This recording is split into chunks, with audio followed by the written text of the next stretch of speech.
기도합니다. 하나님 아버지, 이제 2018년도 6월 첫 주를 맞게 하심을 감사드립니다. 지난 반년 동안에 우리의 삶을 지키시고 보호하신 하나님 감사드리며, 특별히 지금 한반도를 둘러싼 하나님 국제 정세가 아주 급박하게 지금 움직이는 가운데서도 주 예수 그리스도의 은혜 가운데 지금까지 한국교회가 하나님 이 땅의 평화를 위해서, 주님 남북의 화해를 위해서 그렇게 부르짖어 왔었는데, 이제 6월 12일 하나님 미국의 트럼프 대통령과 북한의 김정은 국방위원장 간의 그 회담을 통해서 정말 이 한반도에 6.25 전쟁 이후에 종전의 하나님 선언이 일어나게 하여 주시고, 이제 더 이상 이 땅의 전쟁의 위협들이 사라질 수 있도록, 그리고 남과 북이 이제 경제적인 하나의 공동체가 되어서 우리 남쪽의 자본력과 기술력, 북한의 노동력과 지하전 앞에서 다시 한번 우리 민족이 세계로 도약하는 결정적 계기가 되게 하여 주시고, 또 더불어서 이제 예수 그리스도 안에서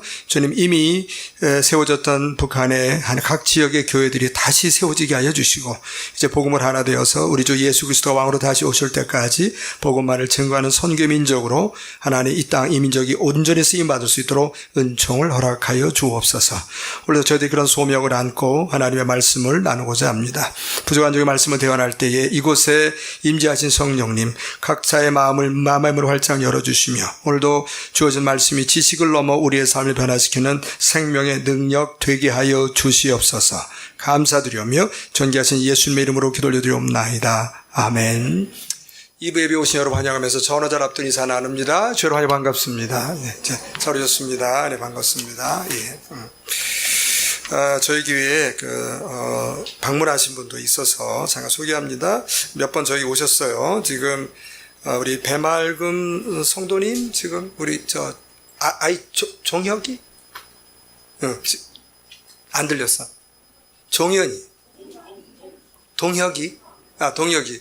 초등학교 5학년 아이인데, 부끄럽다고 초등부를 못 들어가고 있대요, 지금. 그래서 여러분 기도해 주세요. 엄마가 떠나서 초등부 들어갈 수 있도록. 그래서 하고. 지금 여기 광교? 예. 지금 오셨는데 아마 오셔서 좀 좋은 기회를 찾고 있는 것 같아요. 이사에 오셔서 앞으로 저희 교회가 이 가정이 좋은 교회 이웃 되기를 주의 이름으로 간절히 원합니다. 환영합니다. 잠깐 있습니다. 네, 반갑고요. 또 우리 상현동 경남 안호수빌에서 오신 우리 강경애 권사님 어디 계신가요? 예, 지금 저희 오늘 등록하셨습니다. 잘 오셨습니다. 예, 반갑습니다. 예, 반갑습니다. 저쪽 뒤에도 보시면 이렇게 새로운 얼굴 있어요. 그럼 그분들에게도 우리가 더 아는 척 해주면 더 올 겁니다. 오늘 처음 오신 분, 오늘만 오고 안 올 건데 이런 분들도 오늘 점심 비빔밥인가 아닌가요? 오늘 받은 것 같은데 맛있는 비빔밥 준비되어 함께 나누시 은혜 기를 간절히 원하면서 다시 한번 저번 앞에 인사 나눕니다. 환영 반갑습니다. 네, 반갑습니다.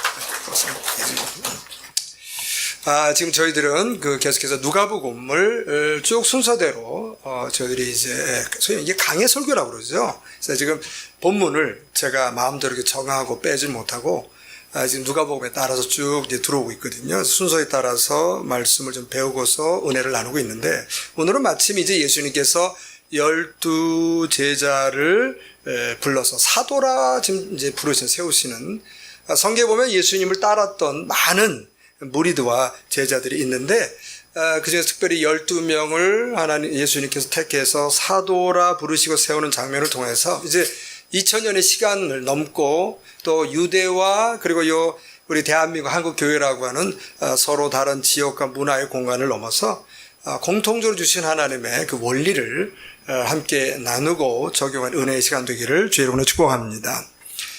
우리가 성경주 추적해 보면 예수님께서 그 12명의 사도를 세우시는 것은 예수님의 사역 초기 때 느닷없이 세운 것이 아니고, 이렇게 사복음서를 연구해 보면은 적어도 예수님이 요단강에서 세례 요한으로부터 세례를 받고 이제 메시아로서 공적인 사역을 시작하신 그 후에 적어도 2년 정도 지난 시점이에요. 2년 정도 지나서 예루살렘에서 유월절을 2번 보내시고, 그 다음에 갈릴리로 돌아오셔서 지금 한 2년 정도의 많은 당신을 따랐던 사람들 가운데 특별히 12명을 가려서 사도로 부르시는 장면이 이제 오늘 본문에 나오고 있거든요. 이게 지금 이미 우리가 알고 있죠. 누가복음 쭉 읽어도 같은 다른 공간 복음서도 뭐라고 하냐면, 예수님께서 이미 갈릴리 호숫가에서 베드로와 그의 동생 안드레 기억하시잖아요. 그리고 세베대라는 그 아버지의 두 아들 야고보와 요한을 이제 제자로 부르셨고, 그 다음에 벳세다의 어부로 활동하고 있었던 그 빌립을 이제 제자로 부르셨어요. 뿐만 아니라 갈릴리 지역의 가장 큰 도시였던 가버나움이란 세관에서 열심히 세리로서 일을 하고 있었던 마태를 예수님이 친히 찾아가셔서 제자로 부르셨거든요. 그래서 이미 벌써 6명의 제자가 있었는데, 뿐만 아니라 6명 이외에 우리가 알지 못하는, 지금 현재 우리가 이름을 알지 못하는 예수님을 추종했던 많은 사람들이 있었다고 사복음서는 우리에게 얘기하고 있어요. 예를 들면 마태복음 4장 25절 가면은 뭐라고 하냐면 갈릴리, 데가볼리, 이 갈릴리와 데가볼리는 가까운 곳이에요. 예루살렘은 갈릴리랑 많이 떨어져 있어요. 여기는. 그러니까 예루살렘, 유대와 요단강 건너편에서 수많은 무리가 예수님을 따랐다. 지금 이렇게 좀 성경이 얘기하고 있기 때문에 예수님을 스승으로 섬기고 제자가 되기를 원했던 그 후보자가 굉장히 많았다고 좀 성경 우리가 얘기하고 있어요. 보면 마가복음 2장 13절 가서도 예수께서 다시 바닷가에 나아가심에 큰 무리가 나왔거늘 그 큰 무리를 예수께서 그들을 뭐 했다고 그러냐면 가르쳤다, 이렇게 기록되어 있어서 예수님으로부터 하나님의 나라와 복음에 대해서 가르침을 받았던 그 우리가 알지 못한 제자들이 굉장히 많았다고 성경이 이렇게 얘기하고 있습니다. 도대체 얼마나 될까? 잘 몰라요. 저도 잘 모르는데 일단 성경 신약을 조금 추적해보면 그래도 대충 알 수 있는, 대충이죠. 대충 알 수 있는, 좀 짐작할 수 있는 몇 군데 구절이 있어서 한번 추적을 해보겠습니다. 그거 보면은 이게 지금 제일 먼저 누가복음에 10장 가시면 그 후에 주께서 따로 70인을 세우사 친히 가시려는 각 동네와 각 지역으로 둘씩 앞서 보내셨다. 그래갖고 이거 소위 말해 우리가 뭐라 70인에 우리가 뭐라고 하냐면 전도대다, 이렇게 얘기한단 말이죠. 그래서 지금 친히 가시는 각 동네, 그러니까 예수님께서 친히 복음을 전하기 위해서, 전도하기 위해서 가려고 하는 동네를 이미 70명의, 그러니까 그 후에 따로 세웠다는 거 보니까는 12명의 제자 포함해요? 제자 이외예요, 이거는. 제자 이외에 70명을 세워가지고 친히 가시는 동네에 그 지역으로 먼저 2명 보내서, 이 2명 보내가지고 요것이 지금 이제 전도하는 하나의 원리가 돼가지고 이단들도 이걸 잘 써먹어요. 여호와의 증인가 항상 몇 명씩 나갑니까, 이거죠. 2명씩 나가는데 이 원리를 어디서 써먹냐면요. 이게 그 대순진리들도 써먹더라고, 이거를. 걔네들도 둘씩 하더라고요, 보니까 이게 지금. 그래서 이렇게 둘씩 보냈는데, 우리가 언뜻 보면 그냥 둘씩 보냈다 생각하지만, 이 그 70명이 나름대로 굉장했던 사람이었다고 성경 우리에게 얘기하고 있어요, 이 사람들이. 보면 예수님께서 뭐라고 말씀하시냐면, 너네 가면은 어디든지 갈 때에 돈 가져가지 말아라. 배낭도 가져가지 말아라. 신발도 따로 가져가지 말아라. 응? 그렇게 얘기하면서, 이 70명에 대해서 굉장한 특권을 얘기하거든요. 그래서 본문 우리가 읽잖아요. 10장 8절, 누가복음 10장 8절 보면 이렇게 돼 있어요. 자, 너희가 어느 동네에 들어가든지 너희를 영접하거든 너희 앞에 차려놓은 것은 먹어라. 뿐만 아니라 거기 있는 병자를 또 뭐하라? 고치고, 또 말하기를 하나님의 나라가 너희에게 가까이 왔다 하라. 그래서 전도대가, 우리도 전도하잖아요. 지금 그래서 이제 사형리도 가지고, 또 어떤 사람은 교회 전도 용지를 가지고, 저희 교회도 지금 이제 전도 용지가 지금 4개가 아주 다양한 종류가 와 있기 때문에 이걸 좀 어떻게 하면 효과적으로 활용할 가지고 고민 중에 있는데, 자, 지금 전도를 하는데, 우리가 전도 그러면 복음을 전하는 거, 예수를 전하는 건데, 사실은 예수를 전하지 않고 우리 교회 오세요, 이게 많거든요. 근데 제가 늘 말씀드리지만 우리 교회 오세요보다 더 중요한 게 뭐냐면 저와 여러분이 만난 예수를 들려주는 겁니다. 믿습니까? 이 스토리가 있어야 돼. 예수를 만난 그 흔적이 있어야 돼. 왜 교회를 가야 되느냐? 예수를 전하기 위한 거거든요. 근데 이 당시에 70명의 전도대는 단순히 하나님의 나라가 너에게 가까이 왔다, 이 정도가 아니라 거기 있는 병자를 예수의 이름으로 고치라고 되어 있거든요. 그러니까 우리가 현재 갖고 있지 않은 상당한 병을 고치는 능력을 이미 그들은 갖고 있었다고 성경이 얘기하고 있단 말이에요, 이게 지금. 자, 저는 그래서 이 말씀 볼 때마다 은근히 좀 화가 나요. 왜 화가 나냐면, 이미 예수님께서 이렇게 말씀하셨다면, 이 말씀을 그대로 진리로 믿는 저와 여러분 가운데서도, 여러분도 하나님의 은혜 가운데 예수의 복음을 증거할 뿐만 아니라 그 예수가 절대 하나님이고 지존의 하나님인 것을 병을 고치는 그 현상으로 드러날 수 있는 여러분도 그런 통로가 되길 주의 이름으로 축복합니다. 우리 거로 삼으셔야 돼요, 이거는. 자, 그런데 거기에 또 뭐라고 기록되어 있냐면 17절에 보니까 70인이 전도상을 마치고 돌아와서 기뻐하면서 이르되 주여 주의 이름이면 귀신들도 우리에게 항복하더이다. 그래서 이 예수라는 복음을 증거하면서 거기에 예수의 이름으로 병도 고쳤지만 예수의 이름으로 병을 주었던 이 귀신 단어, 우리 그 장로교 목사잖아요. 제가 장로교 교단에서 성경을 읽으면서 제일 싫어하는 단어가 나왔죠. 무슨 단어가 나왔나요? 귀신. 싫잖아. 이게 지금 이제 이게 소위 말해 이게 질병의 영이란 말이에요. 영. 여러분 오늘 제가 여러분에게 강의하지만 제가 아까도 설교하기 전에 기도할 때 하나님의 성령을 제가 부르짖었죠. 왜요? 이게 그분이 오셔야 되니까. 이게 영적 존재. 만약에 성령 하나님이 이곳에 안 계신다면 이것은 그냥 지식적 강의지 이건 영적 활동은 아니거든요. 그러나 제가 말씀드렸지만 기도할 때에 우리가 찬양할 때에 바로 이 예배 공간에 지금 성령 하나님 임재하심을 여러분 믿으시기 바랍니다. 그 영적이에요. 영적.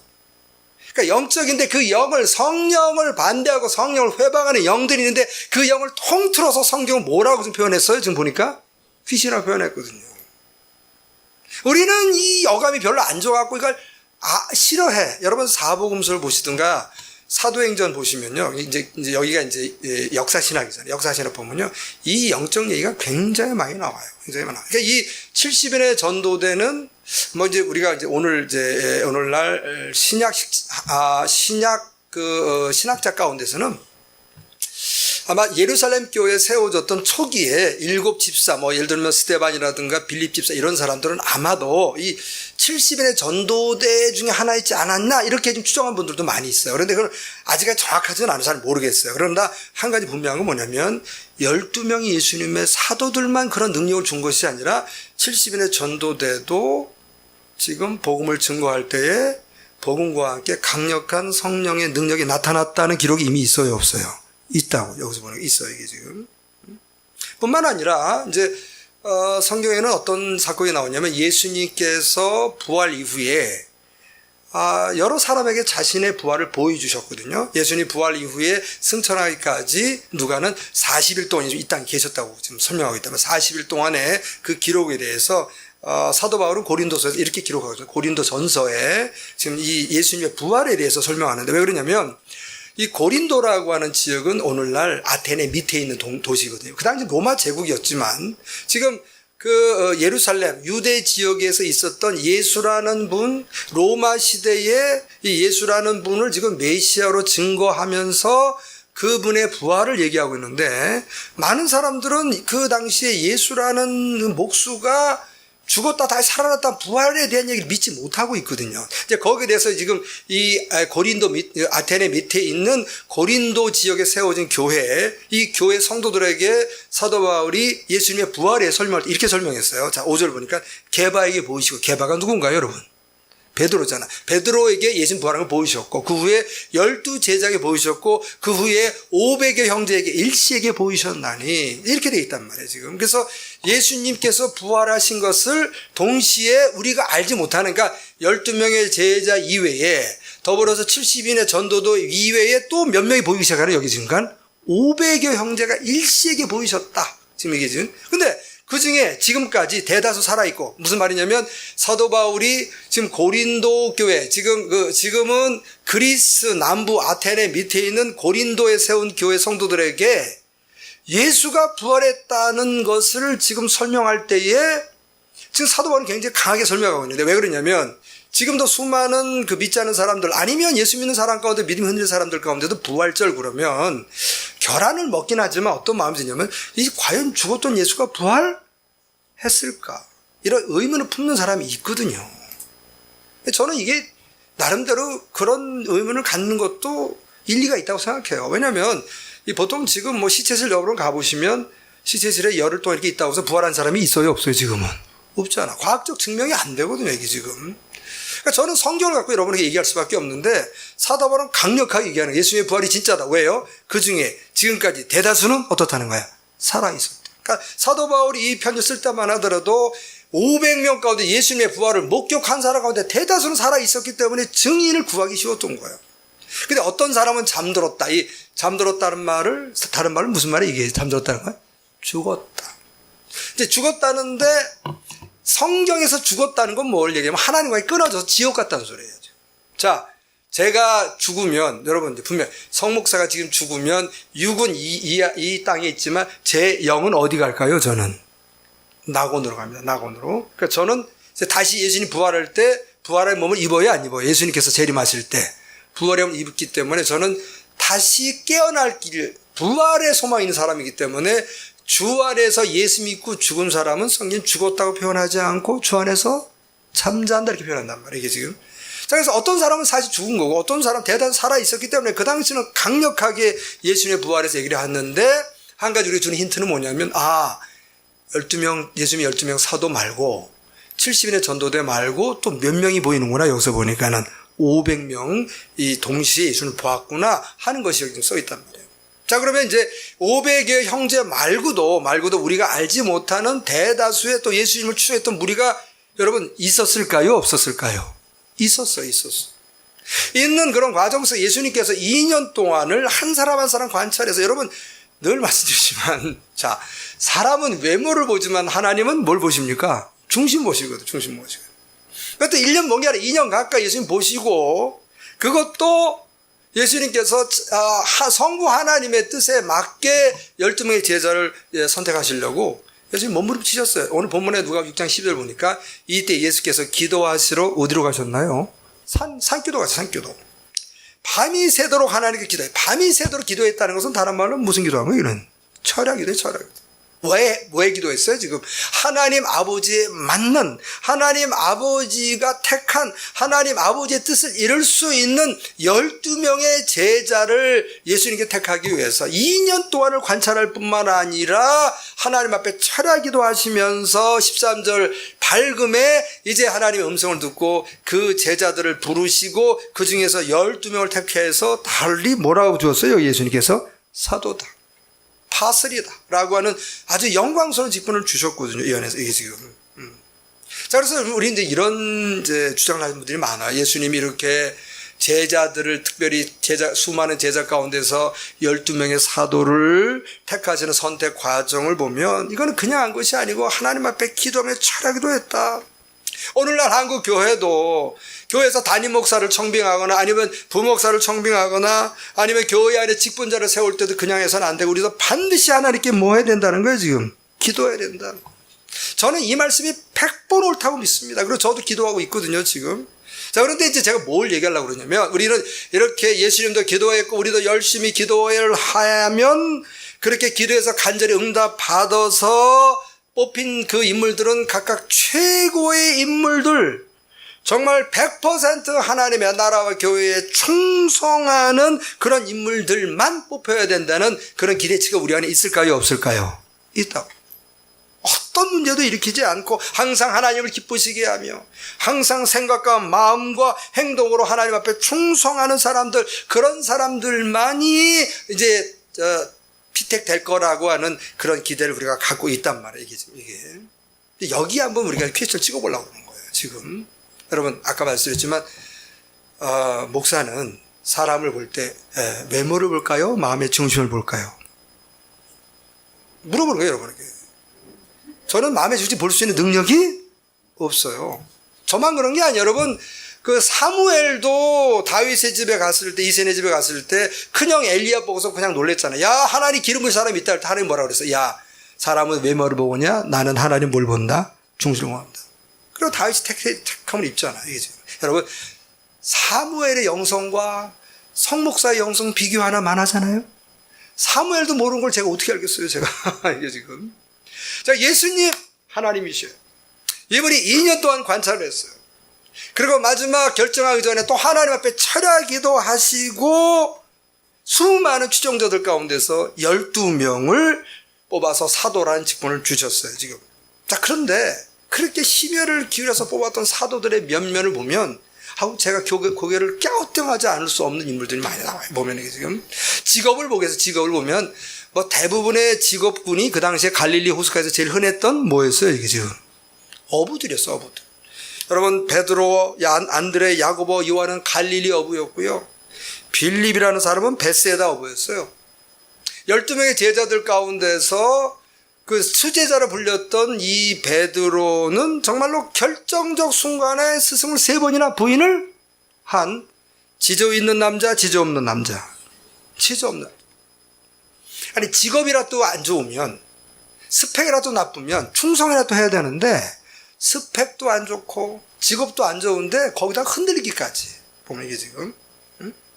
거기에 그렇다면 성격이라도 좋아야 되지 않겠어요? 솔직하게 지금.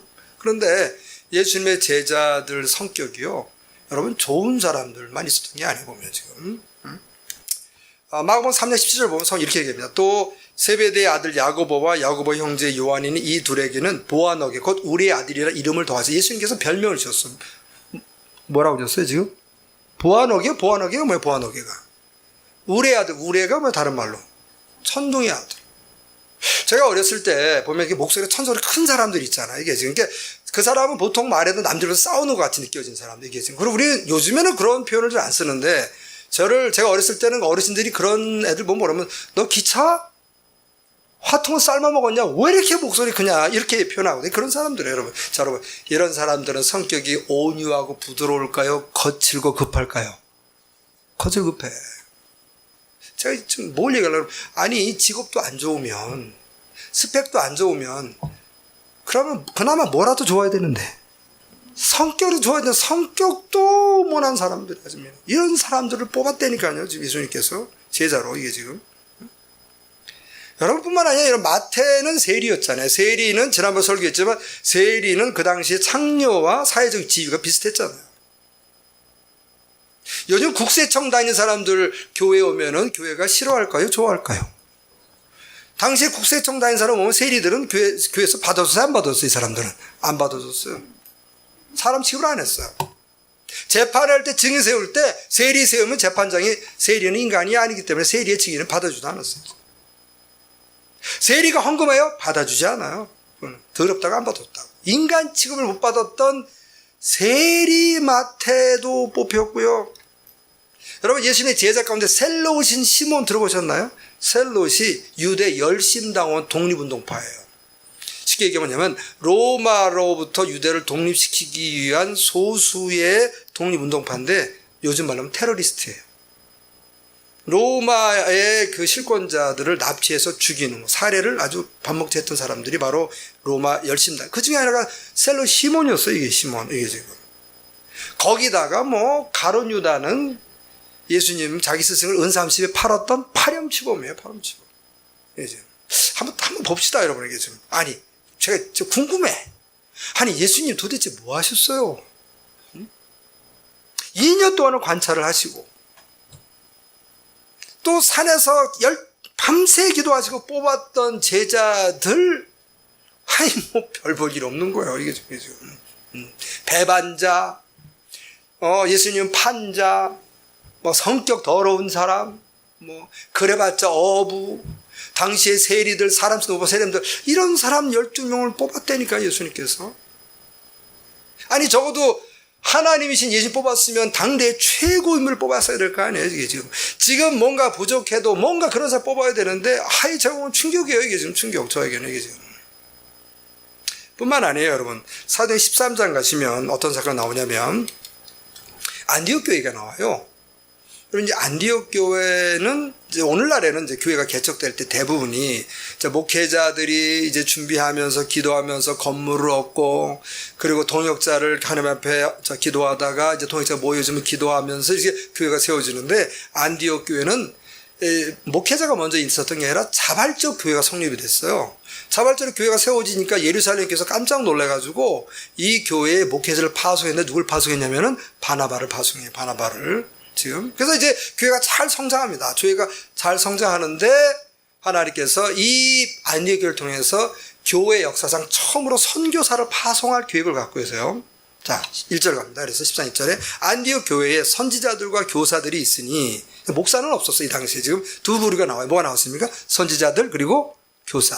곧 바나바와 니게르라는 시므온, 구레네 사람 루기오, 분봉아 헤롯의 젖동생 마나인과 사울. 그러니까 여러분 5명이 나와요. 지금 누구나 바나바, 또 누가 나왔습니까? 시므온, 그리고 루기오, 그리고 마나인, 그리고 사울. 5명이 이 안디옥 교회 리더들이었던 거예요. 자, 그런데 주를 섬겨 금식 기도할 때 성령이 이르시되 내가 불러시키는 일을 위하여 바나바와 사울을 따로 세우라. 그러니까 5명의 리더 가운데서 이 안디옥 성도들이 금식 기도하고 있는 거예요, 지금. 금식 기도하고 있는데 성령의 음성이 들렸어. 내가 불러시키는 일을 위하여 바나바와 사울을 따로 세우라. 따로 세우라. 저희 교회도 이제 지금 지난번에 우리 운영위원회에서 올해 안수 집사님들과 권사님들 더 세우기로 지금 이제 해서 준비하고 있거든요. 저희가 이제 장로교에 들어가기 전에는 독립교도 할 때는 편했어요. 우리가 임명하고 이제 여러분에게 박수 받았는데 이제는 장로교다 보니까 좀 더 까다로워졌어요, 이게 지금. 항상 직분자가 이게 선정이 되는 과정 보면 교회 시험이 들까요, 안 들까요? 혹시 어떻나요? 들었나요, 안 들었나요? 들어요. 안 된 사람은 섭섭해서 때로는 교회를 떠나기도 하고, 지금. 저도 사실은, 이건 나중에 녹음해서 빼주세요. 분당할례교회 장로 직분자 선정할 때는 저한테 꼭 우리 떨어진 분이 와서 목사님, 교육에 바로 따로 세우라. 요즘같이 우리가 기도하는데 하나님께서 딱 해서 성목사야, 지금 안수생한테 뭐, 김집사, 박집사, 이런 사람 따로 세워라, 이러면 제가 얼마나 좋겠어. 교회 문제가 발생해, 안 발생해? 안 발생하지. 하나님 음성 들었으니까. 지금 분명히 하나님 음성이 들렸어요. 5명 가운데 2사람을 따로 세우라고 그랬어요. 이게 금식하며 기도하고 2사람에게 안수하여 보냈니라. 그래서 이 성령의 음성을 듣고 교회가 또 이게 정말 맞는 건지 우리가 지금 착각하고 있는 건지 그래서 또 금식하며 기도하고 확증을 받고 2사람 바울과 바나바에게 안수하여 최초로 뭐로 보낸 거예요? 이게 지금 선교사를 보냈어요.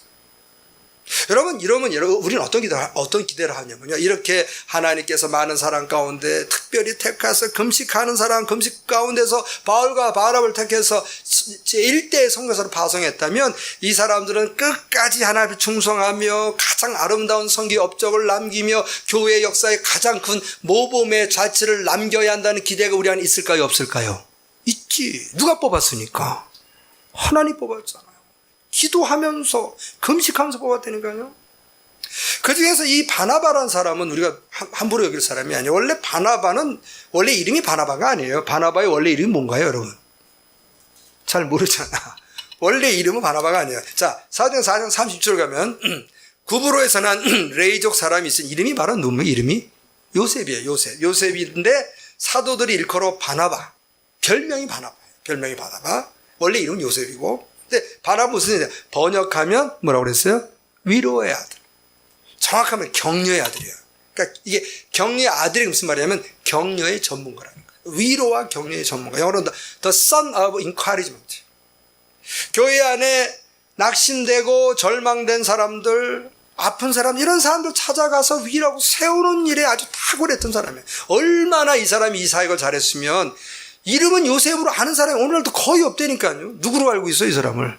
바나바. 뿐만 아니에요. 그가 하나님 앞에 자신의 삶을 선교사로, 목회자로 헌신하기로 마음먹은 다음에 37절 그가 밭이 있으며 팔아 그 값을 가지고 사도들의 발 앞에 두니라 헌금을 전 재산을 다하고 목회자 들어간 거예요. 여러분, 신학자들이 볼 때는 바나바는 당시에 가난했을 거다, 부자였을 거다? 부자였어요. 굉장히 부자였어요. 그 전 재산을 다 팔은 거예요. 다 교회 헌금하고 이제 맨몸으로 사역자로 출발했어요, 지금.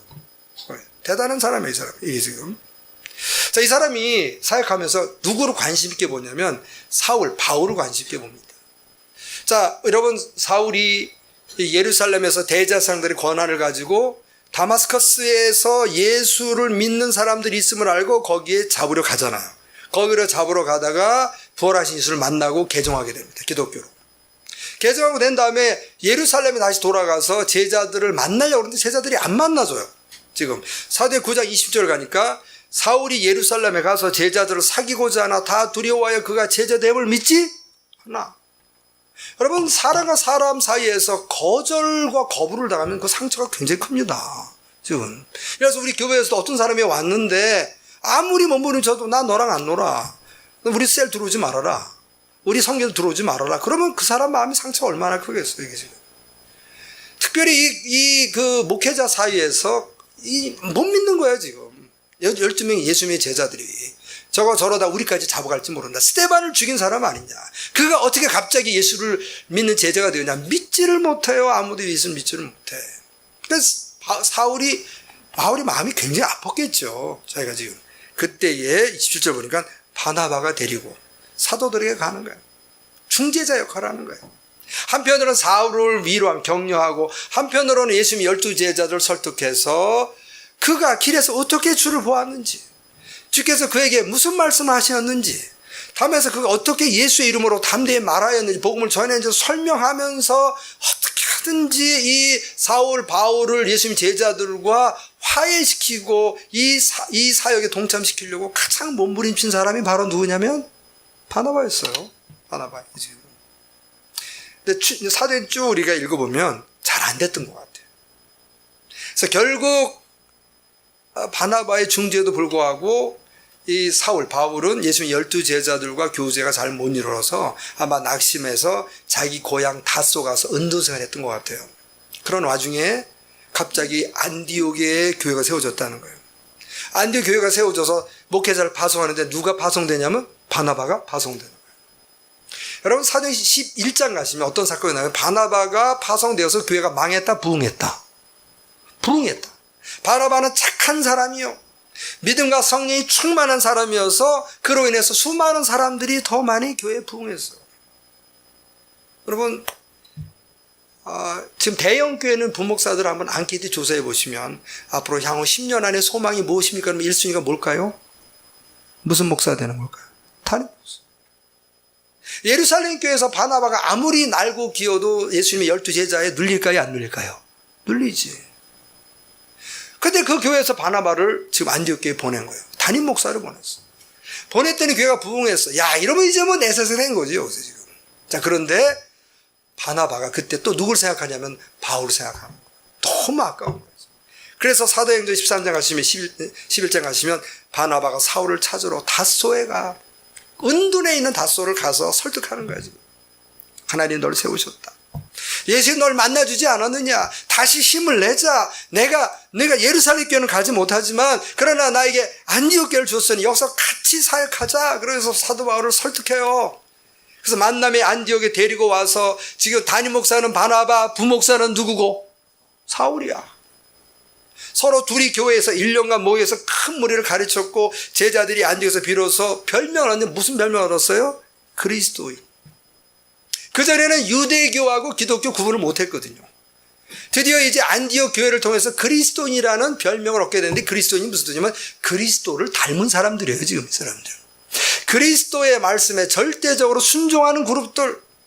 오늘날 크리스찬 그러면 주일날 11시부터 12시까지 예배 드리러 오는 사람들, 그 뒤로는 그리스도 관계가 없는 사람들, 이런 크리스찬이에요. 이건 그 뜻이 아니에요. 그리스도인은 뭐냐면 그리스도 닮은 사람들. 여러분 21세기에 저희 교회와 여러분이 이 안디옥 교회가 가지고 있는 그리스도인의 별명과 이 영광스러운 이름을 회복하는 은혜학교를 주님으로 축복합니다. 기독교 역사상 굉장히 중요한 한 획을 큰 그은 교회가 안디옥 교회예요. 지금 담임 목사 바나바, 부목사 누구예요? 바울. 그런데 하나님께서 성령을 통해서 이들이 기도할 때에 하나님이 이 교회를 통해서 내가 선교사를 파송하고 싶다. 그들이 금식하고 기도할 때 하나님 성령께서 그 교회에 음성을 주셔서 내가 바울과 바나바를 지금 따로 세워서 선교사를 파송하고자 한다. 그랬더니 이 음성이 정말인지 아닌지 몇 번 확인하고 금식하면서 주께서 주신 음성으로 확신하고 그들이 기도하다가 두 사람을 세워서 안수하고 선교사 파송했어요? 안 했어요? 했어. 기가 막히죠. 여러분 만약에 요즘에도 저희 교회에서 직분자 세울 때 온 교회에 하나님의 음성이 들리고, 그래서 그것을 함께 기도했더니 그 음성이 맞아서 이 사람 저 사람 음성 들었다고 그래가지고 그것이 인증돼서 그 사람을 안수 세우면 투표 안 해도 돼요, 안 해요? 돼요? 되잖아요. 그럼 우리 얼마나 영광스럽겠어. 니네 교회는 장로 어떻게 세웠냐? 우리 투표해서. 우리는 어떻게 세웠다? 하나님이 뭐 듣고? 음성 듣고. 그럼 우리는 어떻게 할까요? 투표해서 세워진 장로는 말썽을 일으켜도, 하나님의 음성 듣고 세워진 장로는 말썽을 일으키면 된다, 안 된다? 말씀도 안 하시네? 된다, 안 된다? 이런 기대가 있어요, 없어, 우리 안에? 있다고. 이렇게 두 사람 세워줬다니까요. 1차 전도여행 갔어요. 잘하고 왔어요. 2차 전도여행 가기 전에 15장 30절 이렇게 돼 있어요. 며칠 후에 바울이 바나바더로 말하되 우리가 주의 말씀을 전한 각 성으로 다시 가서 형제들이 어떠한가 방문하고자 1차 전도여행 때 세워진 교회가 잘 크고 있는지 한번 확인하자. 이건 뭐 저도 궁금할 것 같아요. 지금같이 무슨 뭐 통신수단이 잘 발달된 것도 아니고 교통수단이 발달된 것도 아니고 지금 예수라는 복음을 증거했는데 그 예수를 제대로 잘 믿고 있는지 궁금하니까 바나바가 뭐라는 마가랑 요한도 데리고 가자. 마가가 누구냐면은 바나바의 조카 아니에요, 조카. 마가의 다락방 그 집의 아들이란 말이에요, 지금. 마가가 자기 집에서 다락방에서 성령 임재한 것도 받고 예수님께서 2월절에 올 때마다 자기 집에 있었기 때문에 잘한단 말이에요, 지금.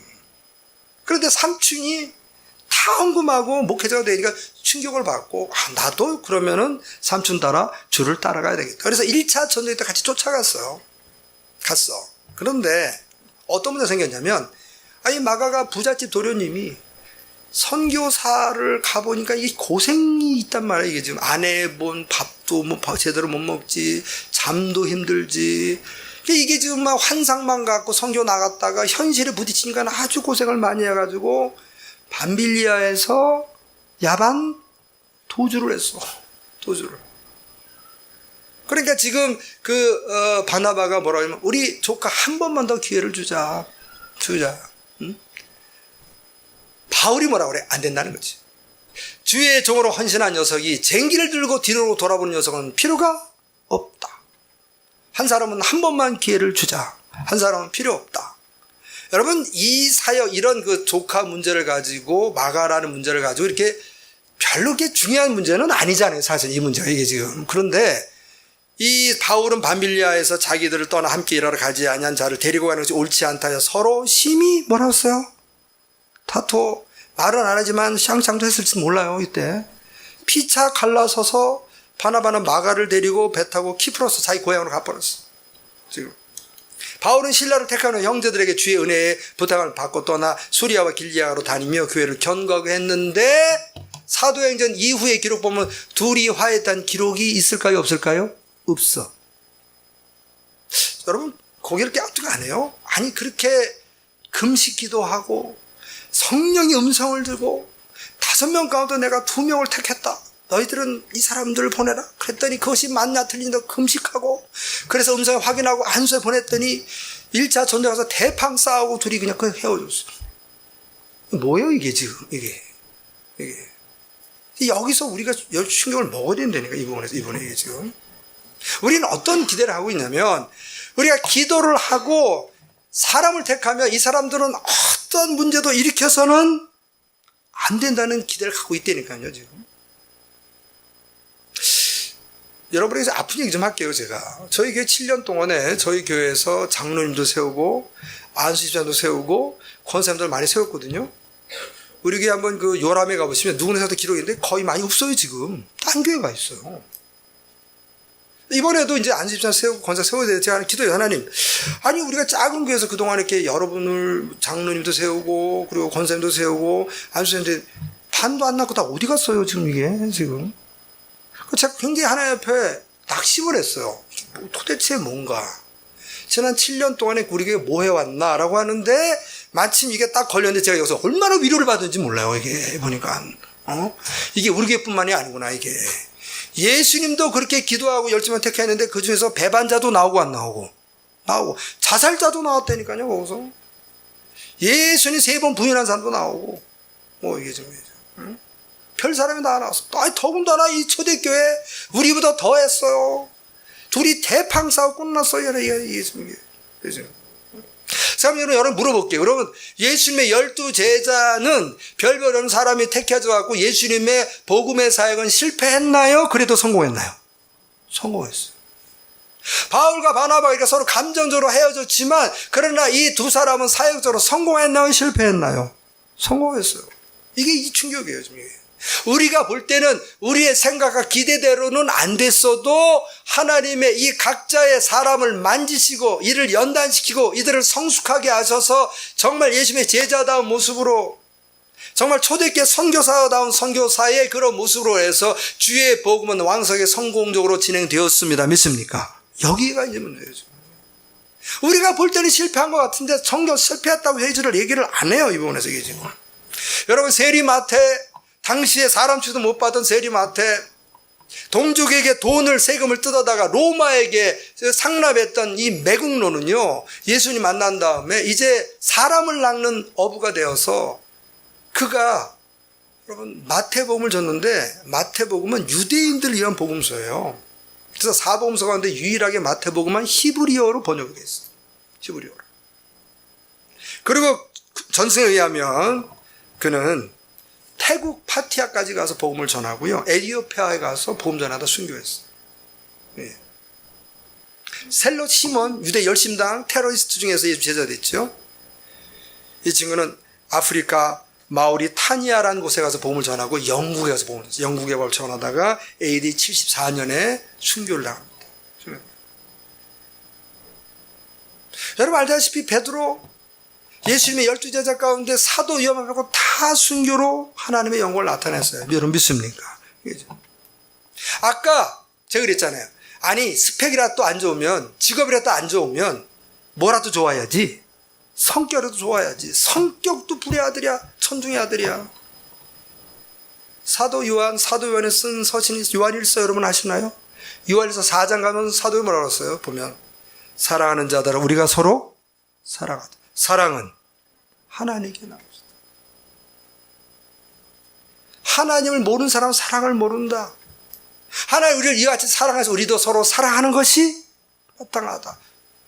이 급한 성격의 소유자 천둥의 아들이라는 얘기를 들었던 이 사도 요한은 변했어요? 안 변했어요? 변했어요. 여러분 사도 요한일서 보면 그 서신을 쓴 사도 요한이 여러분 성질 급한 사람같이 보여요? 온유한 사람같이 보여요? 온유한 사람같이 보여요? 변했어요. 사람이 하나고 예수님의 어머니를 끝까지 맞는 바람에 90세까지 살다가 죽었어요. 제일 오래 살았어요. 사도 요한 이게 지금 제일 장수하잖아요. 이게 지금. 여러분 바나바는 어떻게 됐나요? 바나바는 그 뒤로 자기 조카 마가를 데리고 가서 마가를 위로합니다. 야, 너 바울에게 버림받았지만 하나님은 넌 버리지 않아서 예수 이름은 네 편이다. 그러다가 결국은 이 마가를 베드로에게 보냅니다. 베드로 제자가 됐어요.